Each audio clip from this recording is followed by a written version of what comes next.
प्यारे बच्चों नमस्कार। स्वागत है आपके अपने इस प्यारे से YouTube channel study Bharat arts में। कैसे हैं आप सब? आशा करते हैं सभी स्वस्थ होंगे, मस्त होंगे और पढ़ाई कर रहे होंगे। तो आप सभी का एक बार बहुत बहुत स्वागत है अपने इस प्यारे से सेशन जो है भूगोल का। हम पढ़ रहे हैं मानव भूगोल के मूल सिद्धांत और इसके हम आ चुके हैं छठे चैप्टर पे। और छठे चैप्टर का आज है दूसरा लेक्चर। और इस दूसरे लेक्चर के रूप में हम लोगों ने पिछले चैप्टर में जो वर्गीकरण देखा था, आप लोगों ने पिछले चैप्टर में देखा था द्वितीय क्रियाएं हैं क्या। तो मैंने बताया था कि विनिर्माण उद्योग सारे इसके अंतर्गत आते हैं, यानी कि जो भी चीजें हम निर्माण प्रक्रिया में लाते हैं, चाहे वो मशीनों से, यंत्रों से या मनुष्यों के हाथों से, वह सभी द्वितीय क्रियाकलाप के अंतर्गत आती हैं प्राथमिक उत्पादों का उपयोग करके। फिर हम लोगों ने विनिर्माण देखा था और उसके बाद हम लोगों ने वर्गीकरण देखा था उद्योगों का, किस किस आधार पे, आकार के आधार पे, संरचना के आधार पे, उत्पाद के आधार पे, बनावट के आधार पे, ये सारी चीजें हम लोगों ने देखी थी। तो उन्हीं चीजों को आज हम बहुत ज्यादा डिटेल में देखेंगे, क्योंकि बहुत सारे बच्चे हैं जिनका ये है कि हमने टॉपिक तो देख लिया लेकिन क्लियरिटी नहीं है। तो आज हम उनकी क्लियरिटी करेंगे।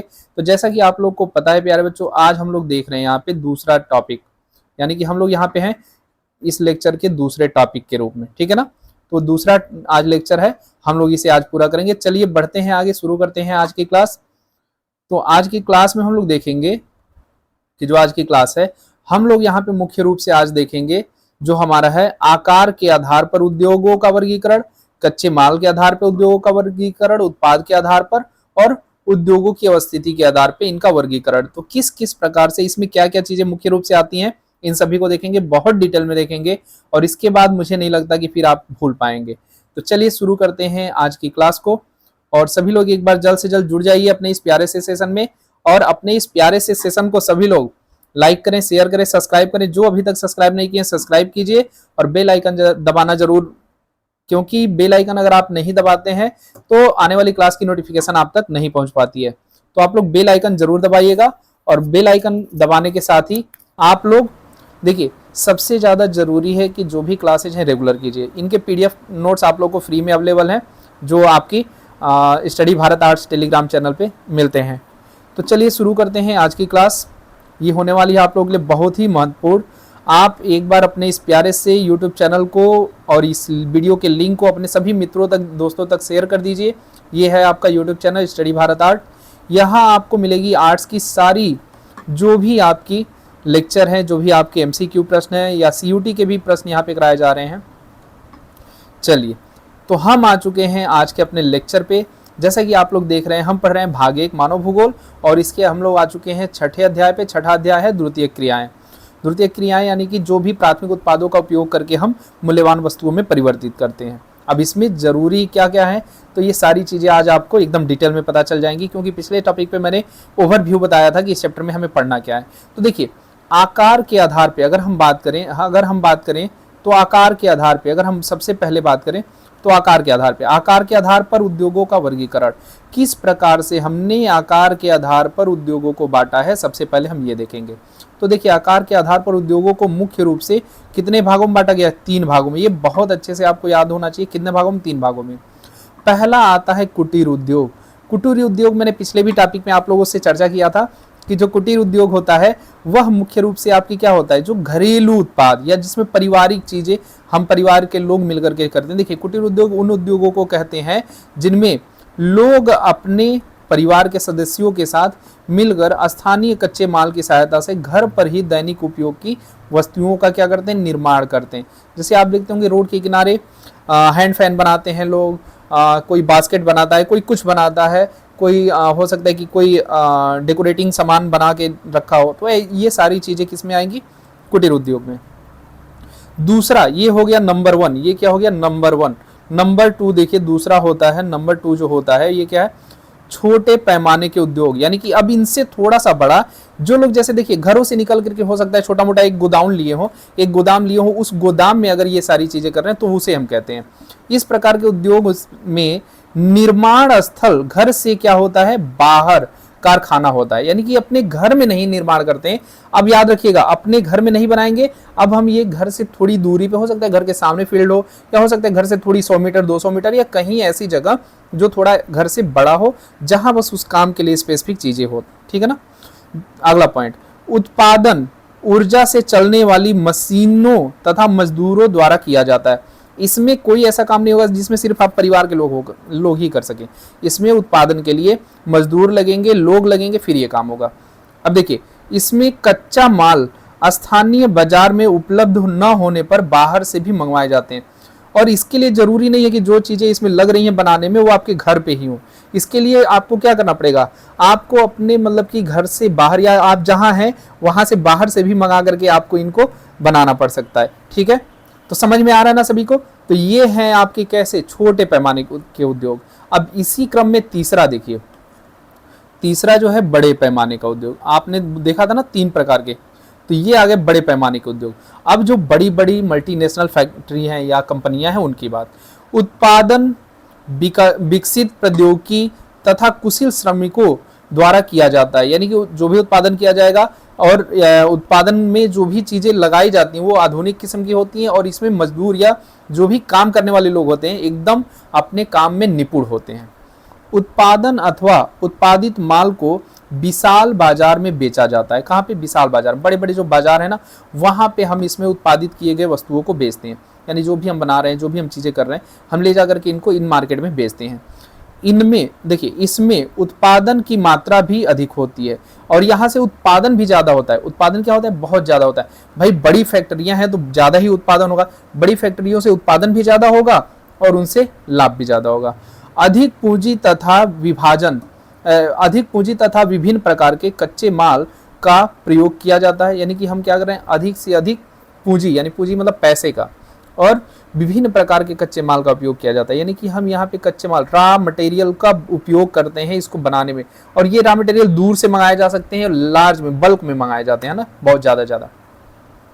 अगला टॉपिक देखिए जी, अगला टॉपिक जो है आपका कच्चे माल के आधार पर उद्योगों का वर्गीकरण। कच्चे माल, मैंने पहले ही दिन बताया था आप लोगों से कि कच्चे माल के आधार पर भी हम लोग बांटते हैं कि कच्चा माल आ कहाँ से रहा है।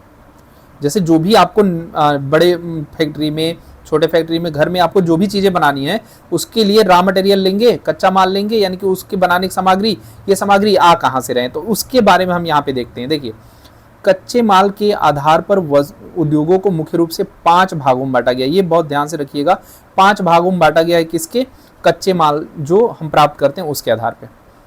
पहला है कृषि, खेती से सबसे मुख्य आधार क्या है? कृषि। और आपने देखा था कि प्राथमिक जो क्रियाकलाप था आपका, प्राथमिक जो क्रियाकलाप था, ठीक है, प्राथमिक क्रियाकलाप आपका इसी पे शामिल था। ठीक है ना, तो इस प्राथमिक क्रियाकलाप के ही रूप में आप कृषि को देखते हैं। अब देखिए, वह उद्योग जो कृषि द्वारा उत्पादित कच्चे माल पर निर्भर होता है कृषि आधारित उद्योग कहलाता है। यानी जो भी कृषि से आधारित चीजों को प्राप्त करके उनसे हम विनिर्माण उद्योग को लेकर के आगे बढ़ते हैं, वे कृषि आधारित उद्योग कहलाते हैं। क्लियर है सभी को? एकदम आप लोग मन से पढ़ते रहिए। मेरा बस एक ही चीज है कि आप लोग पढ़ने के लिए पहले, सबसे पहले, टीचर से पहले अपनी पुस्तक का चैप्टर एक बार कहानी के जैसे जरूर पढ़िए। क्योंकि जब एक बार आप कहानी के जैसे अपने चैप्टर को पढ़े रहते हैं ना, तो लगभग आपको आइडिया हो जाता है कि उस चैप्टर में बात की क्या जा रही है, मतलब उसमें बात क्या की जा रही है। और उसके बाद जब टीचर आपको बताता है तो फिर वो क्लियरिटी 100% आ जाती है। और बहुत सारा टाइम आप नोट्स बनाने में बर्बाद मत कीजिए। मैं फिर कह रहा हूँ, या तो 60 नोट बनाइए, मैं 60 नोट वैसे ही रिवीजन के दिन 60 नोट आप लोग को देता हूँ पॉइंट वाइज, वो या तो उतना लेकर के चलिए, या तो नोट्स बनाने का बहुत मन हो तो 60 बनाइए, बहुत छोटा, ये पूरा बड़ा ज़्यादा नहीं लिखना है। या तो आप माइंड मैप बना लीजिए, उससे आपका हो जाएगा। क्योंकि हम दिन भर जब नोट्स ही बनाने में अपना बिता देंगे तो पढ़ेंगे कब? सबसे ज़्यादा जरूरी आप सेल्फ स्टडी कीजिए।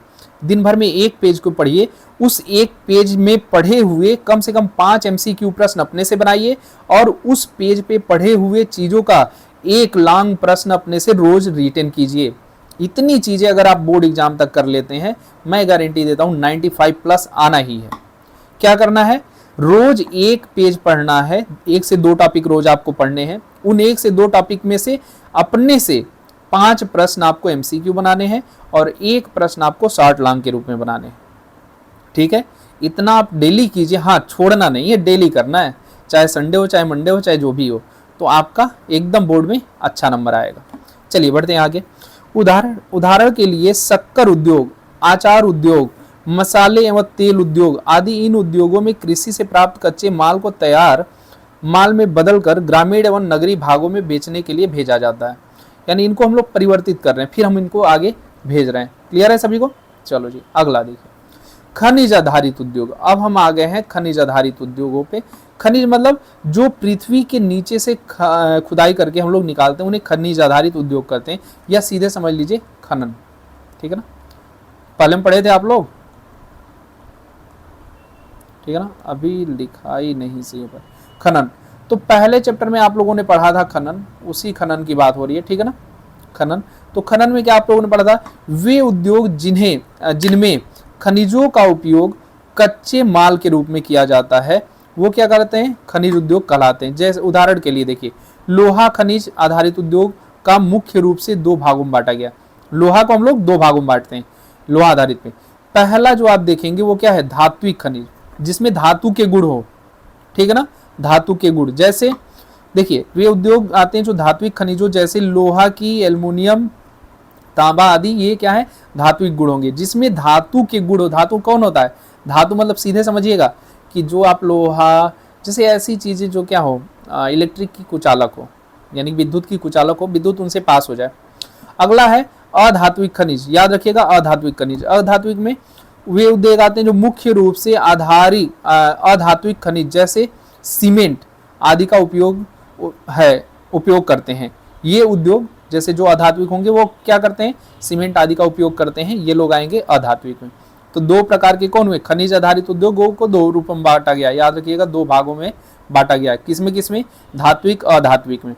कभी भी आपसे पूछे तो धात्विक अधात्विक, धात्विक मतलब जिनमें भी ऐसे गुण होंगे जो धातु को प्रदर्शित करते हो, तो वे क्या कहलाएंगे, वे धात्विक कहलाएंगे। और जिनमें अधातु के गुण हो, यानी कि जिनमें बिजली या ये चीजें पास ना हो पाए, उनको हम लोग अधातु के रूप में देखेंगे। ठीक है, समझ में आ रहा ना? चलिए अगला, एकदम अच्छे से आप लोग समझते रहिए और आगे बढ़ते रहिए। अगला जी, चलो देखो, अगर हम लोग देखें इसके बाद है खनिज के बाद देखिए क्या है, खनिज के बाद है रसायन आधारित उद्योग। रसायन यानी जो भी केमिकलाइज्ड, ठीक है ना, केमिकल बेस्ड जो भी इंडस्ट्री है उसको बात हम लोग यहाँ पे करते हैं। केमिकल बेस्ड इंडस्ट्री वो किस में आते हैं, रासायनिक में। इस प्रकार के उद्योग में प्राकृतिक रूप से, याद रखिएगा, प्राकृतिक रूप से पाए जाने वाले रासायनिक खनिजों का उपयोग होता है। जैसे पेट्रो रसायन उद्योग, प्लास्टिक उद्योग, ये सभी किस में आएंगे, रसायन उद्योग। याद रखिएगा किसमें, पेट्रो रसायन और किसमें, प्लास्टिक में। ये क्यों इसमें आते हैं, प्राकृतिक रूप से पाए जाते हैं, प्रकृति ने इनको बनाया है। अगला देखिए, अगला जो है वो है पशु आधारित उद्योग। पशुओं से प्राप्त होने वाले उत्पादों को जो हमें कच्चे रूप में प्राप्त होते हैं, उनका हम कुछ ना कुछ बनाते हैं, वे हमें क्या कहलाएंगे, पशु आधारित उद्योग। कैसे, देखिए, वह उद्योग जिनमें पशु से प्राप्त वस्तुओं का उपयोग कच्चे माल के रूप में किया जाता है। जैसे क्या हो सकता है, दूध हो सकता है, दूध। अब इस दूध का आप घी बना सकते हैं, ठीक है, घी बना सकते हैं। इसी दूध का आप क्या बना सकते हैं, दही। फिर इसी दूध का क्या बना सकते हैं, पनीर, है ना। तो आप इस दूध को जिस जिस रूपों में उपयोग करेंगे तो वही क्या कहलाएंगे, पशु आधारित, है ना। पशु से प्राप्त हुआ दूध और उस दूध का हम क्या करें, अन्य चीजों में परिवर्तित करें, पशु आधारित उद्योग कहलाते हैं। उदाहरण के लिए चमड़ा उद्योग, ऊनी वस्त्र उद्योग। देखिए ऊन भी किससे प्राप्त होता है, भेड़ों से, चमड़ा जानवरों से, ठीक है। इन रूपों में हम लेकर के चल सकते हैं। वन आधारित उद्योग, जो वनों में आपको फल, कंदमूल या लकड़ियां प्राप्त कर रहे हैं, इन पे आधारित उद्योगों को हम लोग वन आधारित उद्योग कहते हैं।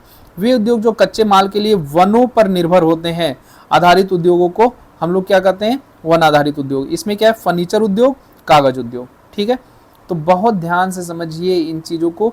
ये चीज मैंने पहले टॉपिक में आप लोगों को बस ओवरव्यू बताया था, अब इन लोगों को डिटेल बताते हुए चल रहा हूँ, तो बहुत अच्छे से इन चीजों को समझिएगा। देखिए एक मोटिवेशनल लाइन है आप लोगों के लिए, बहुत ही इंपॉर्टेंट, ध्यान से सुनिएगा। मैं तो हर बार आप लोगों के इसी पक्ष में रहता हूँ कि आप जीवन में कुछ करें या ना करें, आप जीवन में कुछ करें या ना करें, सबसे ज़्यादा ज़रूरी है कि आप अपने माता पिता का सम्मान करें और उनके सम्मान को बनाए रखें, ठीक है।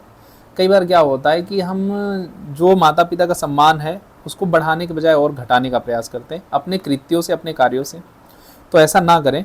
आप हमेशा सफलता के रास्ते पे आगे बढ़िए ईमानदार होकर के, मेहनत जो है, अपने मेहनत पे भरोसा रखिए। सफलता एक दिन जरूर आपके हाथ आएगी। हाँ, थोड़ा समय लग सकता है, ठीक है, लेकिन सफलता आपके हाथ जरूर आएगी।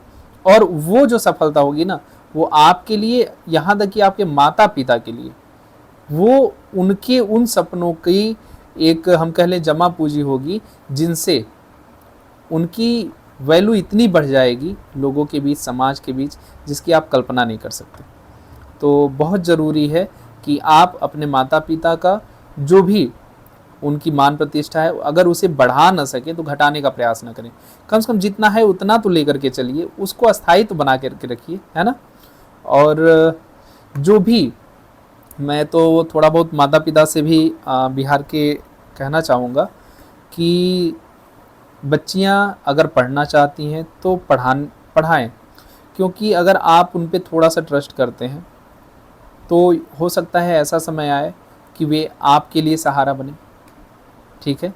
और सहारा किस रूप में, वो पढ़ लिख लेंगी तो याद रखिएगा कि बच्चियां पढ़ लिख करके हमेशा माँ बाप का दामन वो कभी छोड़ नहीं सकती, चाहे वो विवाह के पश्चात हो या विवाह के पहले हो, ठीक है ना। तो बहुत ज़रूरी है, क्योंकि जो इस समय परिस्थिति है, अब तो समय के अनुसार बदलना भी चाहिए, लेकिन मेरे नज़र में तो बहुत सारी चीज़ें आई जो मुझे समझ में नहीं आता है कि क्या हमारे सामाजिक परिस्थितियों में अभी भी ये चीज़ें चल रही हैं, ठीक है। चलिए जी, ये जो आपका मोटिवेशनल लाइन है, समय के साथ बदल जाना बहुत ज़रूरी है, क्योंकि समय बदलना सिखाता है, रुकना नहीं। याद रखिएगा कि चाहे कितनी भी परेशानियां आए, चाहे कुछ भी हो, हमें बदलना नहीं है। सबसे ज़्यादा हमें क्या याद रखना है कि हमें खुद को नहीं बदलना है। समय बदलता रहेगा। आप हो सकते हैं अच्छे परिस्थिति से बुरे में आ रहे हैं, बुरे से अच्छे में जा रहे हैं, आप परिवर्तन के उस रास्ते में चलेंगे। और याद रखिएगा, परिवर्तन शाश्वत है। कोई ऐसी स्थिति नहीं है जो यथावत संभव हो। आज अच्छे दिन है तो कल बुरे आएंगे, आज बुरे हैं तो कल अच्छे आएंगे ही। तो इसको मान करके ही आप अपने कर्तव्यों का निर्वहन करते रहिए, आगे बढ़ते रहिए, समय अच्छा आएगा, ठीक है। और हंसते मुस्कुराते रहिए आप लोग एकदम अच्छे से, कि आप लोगों को पता है आपके मुस्कुराहट से बहुत सारे लोगों की ज़िंदगी अच्छे से चलती है, और विशेष करके आपके गार्जियन जो आपके माता पिता हैं, ठीक है। तो आप लोग हमेशा हंसते रहिए, मुस्कुराते रहिए और आगे बढ़ते रहिए। बढ़ते हैं हम लोग भी आगे, देखते हैं अगला टॉपिक, है ना। देखिए, उत्पाद के आधार पे, यानी जो हम बना रहे हैं, जो इन उद्योगों में निर्माण कर रहे हैं, वो कैसी चीज़ें हैं, उसका मांग बाजार में किस प्रकार से, उसके अनुसार हम लेकर के उद्योगों को चलेंगे, तो वो होगी उत्पाद आधारित उद्योग। देखिए, उत्पाद के आधार पर उद्योगों को मुख्य रूप से कितने भागों में, 2 भागों में बांटा गया। ये बहुत अच्छे से याद रखना कि कितने भागों में, 2 भागों में। किसके आधार पर, उत्पाद के आधार पर। उपभोक्ता वस्तुएं, पहली क्या हो गई, पहली जो हो गई उपभोक्ता वस्तुएं, दूसरी है आधारभूत उद्योग। उपभोक्ता कौन होता है, जो वस्तुओं का उपयोग करता है अपने लिए, अपनी संतुष्टि के लिए जो वस्तुओं का उपयोग करता है, उपभोक्ता कहलाता है। तो उपभोक्ता वस्तुएं, उद्योग ऐसे सामान का उत्पादन करते हैं जो प्रत्यक्ष रूप से उपभोक्ता के द्वारा उपयोग कर लिया जाता है, जैसे जैसे ब्रेड, बिस्कुट, चाय, साबुन इत्यादि। अब लगभग हर किसी को इनकी जरूरत रहती है, तो हम ऐसा उत्पादन करेंगे तो इन पे क्या पड़ेगा, प्रभाव पड़ेगा। लोग इन्हें अपनी आवश्यकताओं की पूर्ति के लिए जरूर लेंगे, है ना। तो उपभोक्ता वस्तु जो उद्योग है, इसके अंतर्गत हम उपभोक्ताओं की जरूरतों का ध्यान रखते हैं कि उनको किस चीज़ की जरूरतें हमेशा पड़ती है, उनका उत्पादन करना। अगला देखिए, आधारभूत उद्योग, जो जैसे चले आ रहे हैं पुरानी, जो सभी अन्य के लिए जरूरी हैं। वह उद्योग जो दूसरे उद्योगों के लिए आवश्यकता की वस्तुएं बनाते हैं। जैसे मान लीजिए कि कोई और कार्य करना है, बिना इसके नहीं हो रहा हो, तो वो ये बहुत ज़रूरी है। अगर मान लीजिए कोई भी कार्य करना है जो किसी एक दूसरे पे डिपेंड है, तो वो काम हमें पहले करना चाहिए ना, क्योंकि लोग आएंगे वही उसके डिमांड के लिए।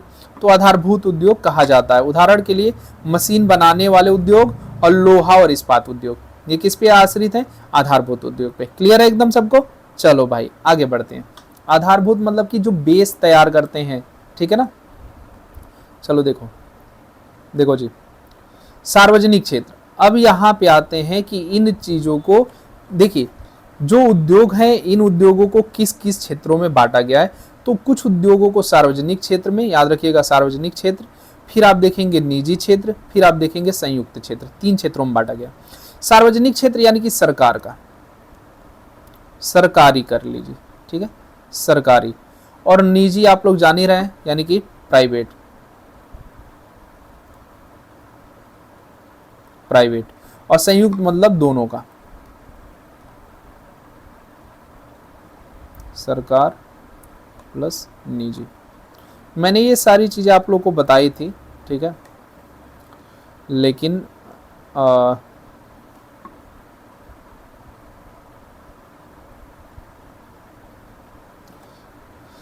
फिर से बताना है क्योंकि उस समय मैंने आप लोग को हल्का फुल्का ही बताया था, बहुत डिटेल में नहीं बताया था, ठीक है ना। चलिए देखिए, सार्वजनिक क्षेत्र, सार्वजनिक क्षेत्र वे जिन पे सबका अधिकार हो, ये गवर्नमेंट की चीजें होती हैं, तो गवर्नमेंट क्या करती है, सबके लिए समान रूप से लेकर के चलती है, सबका अधिकार होता है। देखो जी, ऐसे उद्योग सरकार के अधीन होते हैं, किसके अधीन, सरकार के अधीन, तो सरकार के अधीन है तो उसका उपयोग कोई भी करेगा, ऐसा वो नहीं है कि नहीं इसका उपयोग यही करेंगे और कोई नहीं कर सकता, सरकार की चीजें हैं तो कोई भी उपयोग कर सकता है।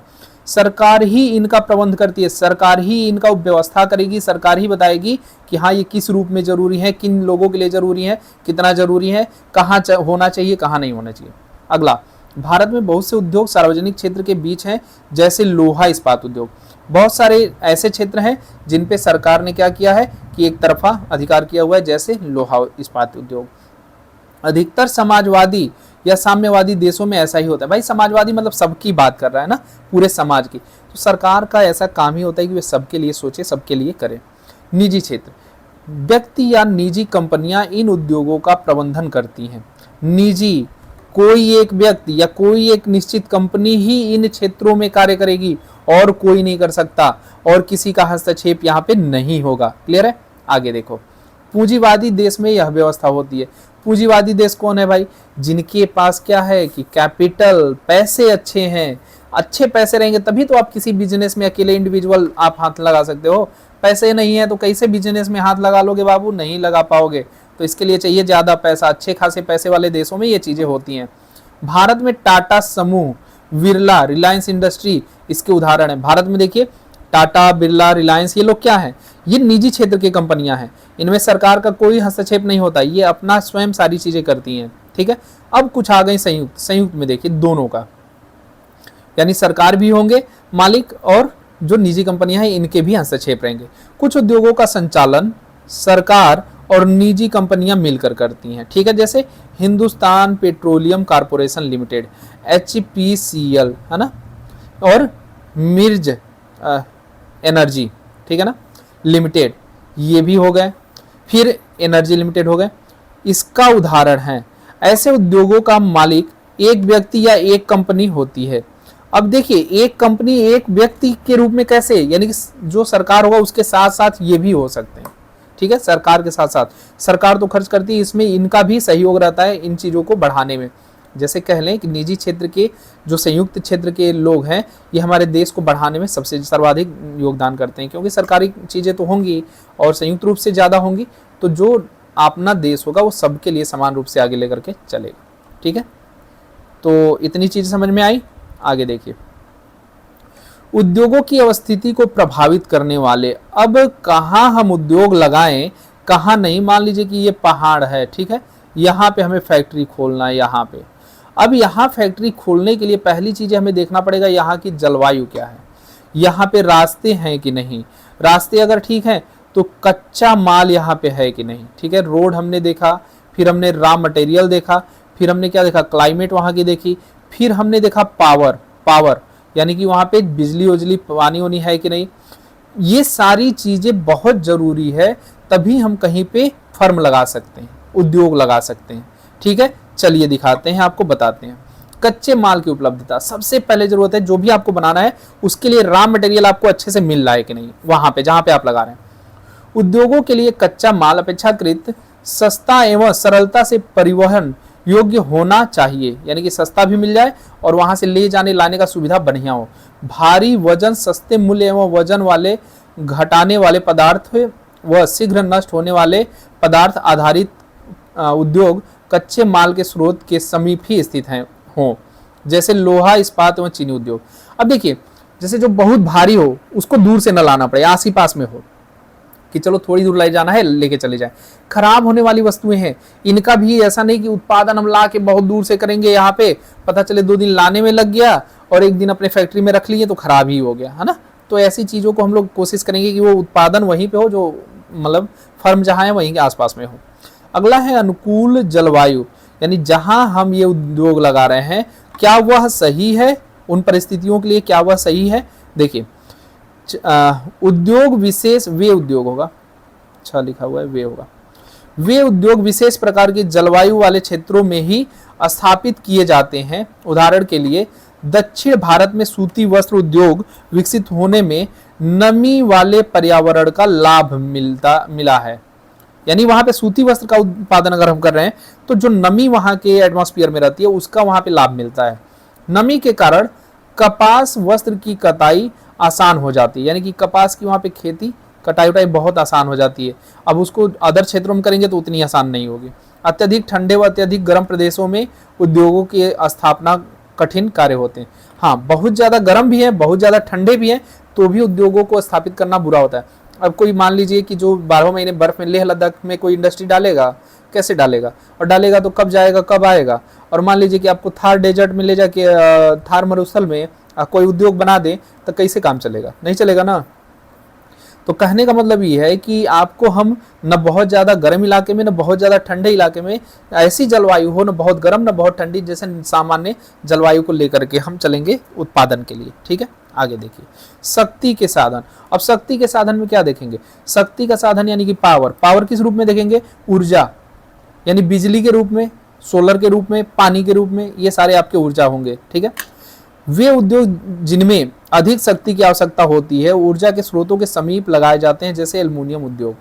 ठीक है, तो इनके लिए क्या है, ऊर्जा ज्यादा चाहिए तो इनको ले गए ऊर्जा के पास ही लगा दिए ताकि जितना चाहिए ले लो भाई, है ना। अगला देखिए, अब अगला देखो भाई, श्रम की उपलब्धता। श्रम यानी लेबर, लेबर। अब लेबर कहाँ हमें अच्छा मिलेगा, किस रूप में मिलेगा, इसको जानना बहुत जरूरी है। तो देखिए बढ़ते हुए यांत्रिकरण, स्वचालित मशीनों आदि में उद्योग में श्रमिकों पर निर्भरता को कम किया जाता है। फिर भी कुछ प्रकार के उद्योगों में अब भी कुशल श्रमिकों की आवश्यकता है।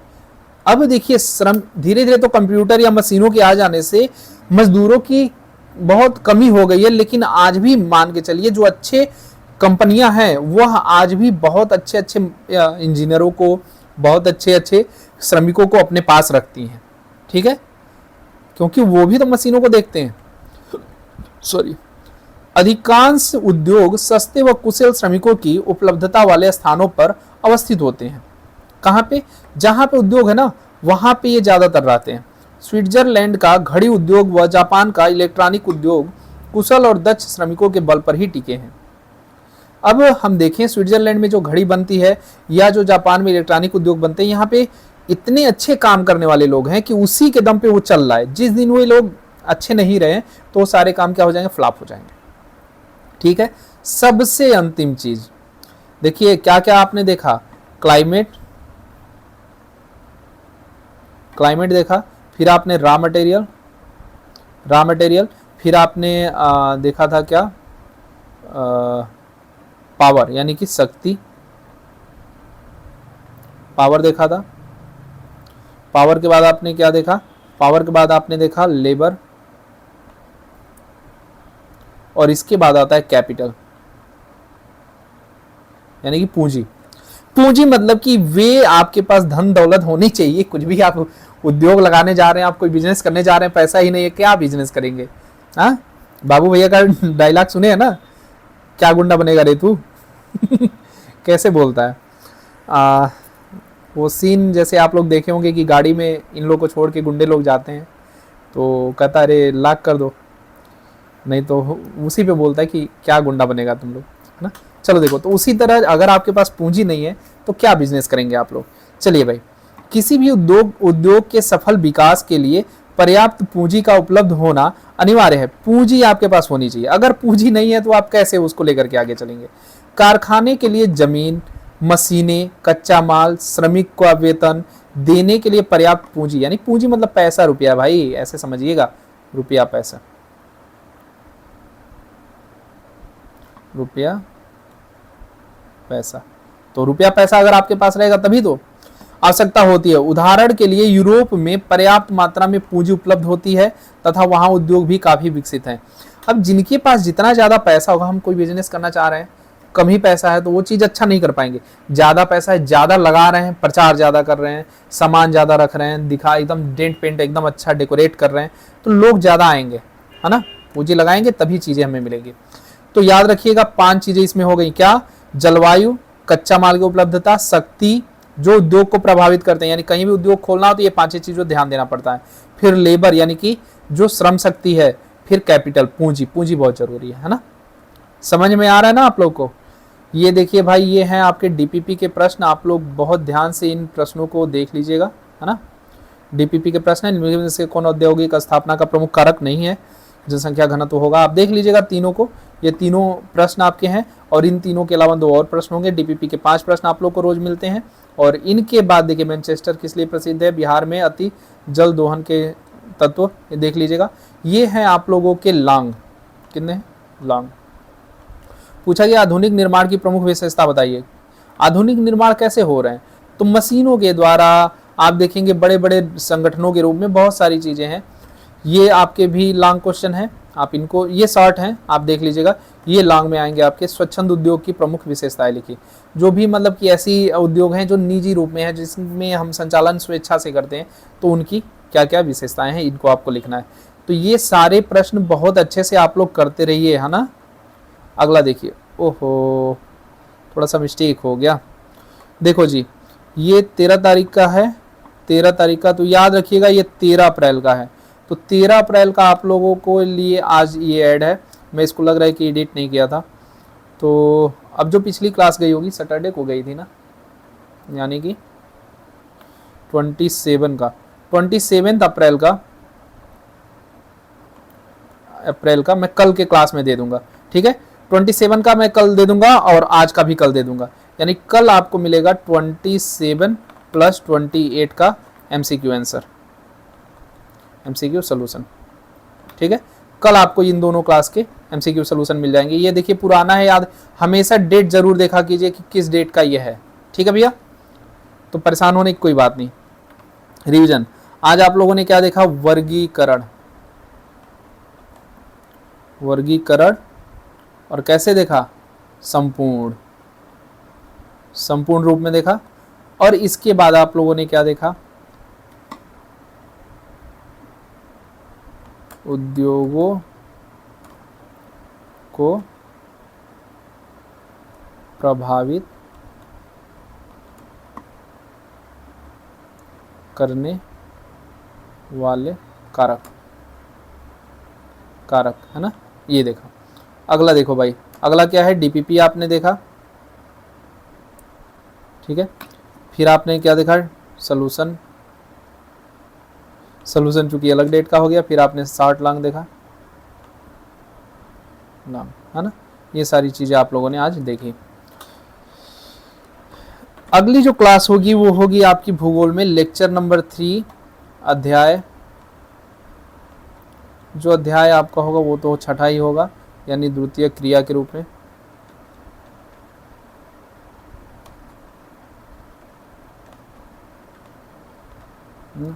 ये होंगी द्वितीय क्रिया के रूप में।